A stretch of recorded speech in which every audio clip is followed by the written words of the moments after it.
Modou Père Doudou Wade nag moom ab question la posé jëm nag ci premier ministre bi muy 1000 milliards yi nga xamante ne ni tuddaloon nañu ko fi nee na nag war nañu wax nag jot na itam mu wax ñu 1000 milliards yooyu fan la dugg lu ñu def rek lu dem déglu ki nga xamante ne ni moo di Doudou Wade lam ca wax ñu dellusiwaat ci biir. dama defee ne. président Ousmane Sonko moom am na problème parce que xaalis a ngi fi boo xam ne moom mën na ko jot.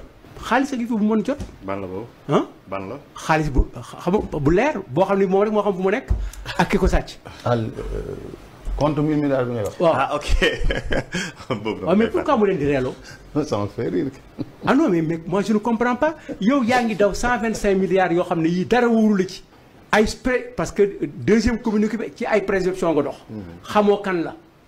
da nga yaa ngi ci listixaar mais yow nga gis ne yow. dégg nga maam Cheikh Samb moo sàcc sa milliard 1000 milliards. dem tëj ko kër Fallou yow nga xam ne mu ngi kër Fallou ngay laajte maçon bi ne maa ko gas mais yow doo dem jëli ko. mais gars yi wuy leen mooy. ah oui ah oui. donc moi je comprends pas. bu fekkee ne dañu bëgg dimbali réew mi. la première action à faire dès demain.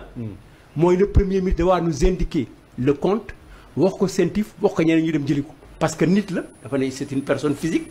am na tur am na sant. am na carte d'identité am na compte am na banque. ñun bu ñu waxul loolu mais suñu wax amul njariñ.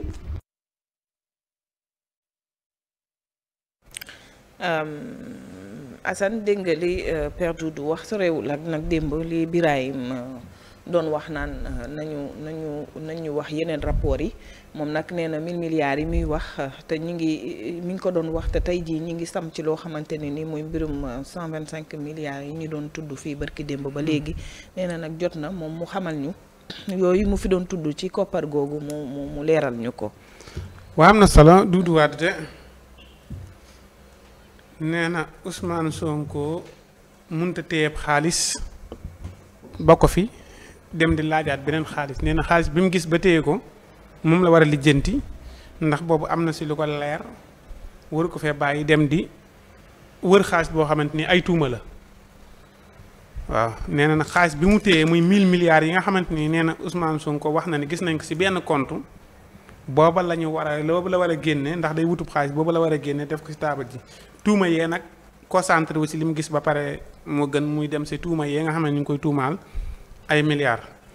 waaw loolu day mën nañ see jàngat bu fekkee ni Ousmane Sonko 1000 milliards yi gis na ko ba teg na si bët wala boog teg na si loxo bu fekkee leer na ko ne teg na si loxo bu ko neexee mën na ko faa bàyyi ginnaaw teg na si loxo dem si lam tegagul loxo mu fexe faa teg loxo waaw ginnaaw gis na 1000 milliards yi ba teg na si loxo 1000 milliards yi mënatu koo rëcc léegi mu daa daw di dabu ji léegi nga xamante ni mën na ko rëcc wala léegi nga xamante ni jàpp gu ko mu fexe koo jàpp mais Doudou nag li mu wax mooy li nga xamante ni nee na gis na ko nañ lijjanti loolu ba pare doog a lijjanti lee mais comme que lépp dañ koy lijjanti rek Doudou kilifa la na wax Ousmane Sonko ni ko na lijjanti bi lépp leer rek na lijjanti bi leer rek moom moo si am solo bu dee Doudou am na lu mu si war a leeral mu leeral bu dee am na keneen ku war a leeral rek mu leeral en tout cas daal lépp a war a leer rek mais bii lañ war a njëkk a lijjanti ak bee lañ war a njëkk a lijjanti moom yaakaar naa du problème nañ lijjanti yépp rek mu leer.